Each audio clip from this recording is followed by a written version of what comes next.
Nothing beats the feeling of the hot sun on my face while picking tomatoes or the squishy mud between my toes in my vegetable garden just after a fresh rain. Growing up, my family has always had a garden. First, we started off small with just a few tomato, pepper, and squash plants.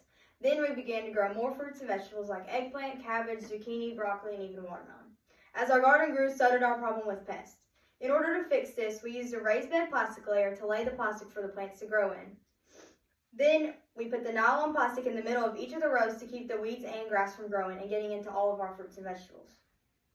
Practices like this are just one example in making sure our gardens are protected from pests.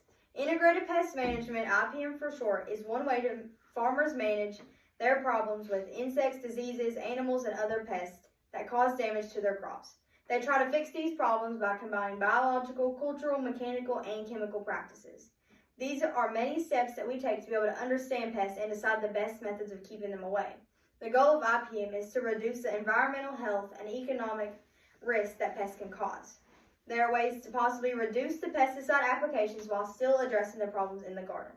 Many smart gardeners use IPM to protect humans and the environment by making more environmentally friendly choices when managing pests.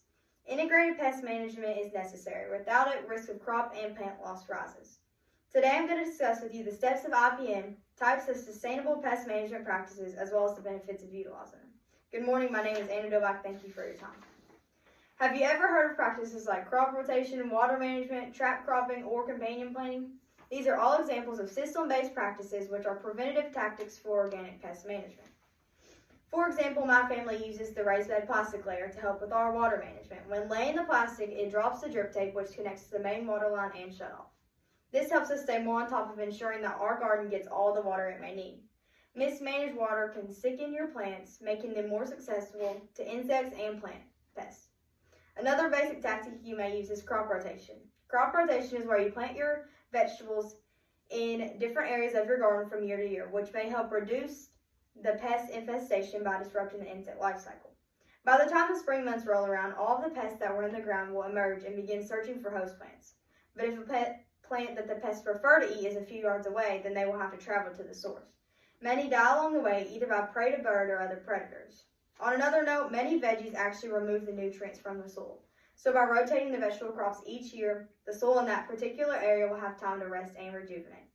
At the end of the day, gardeners like myself want a produce that is healthy, and one of the best ways to ensure this is through proper nutrient management. A lot of sweat equity goes into a garden from start to finish, and the last thing gardeners want is for all of that work to be in vain. Once again, I'm Cavanah-Dilback. Thank you for your time.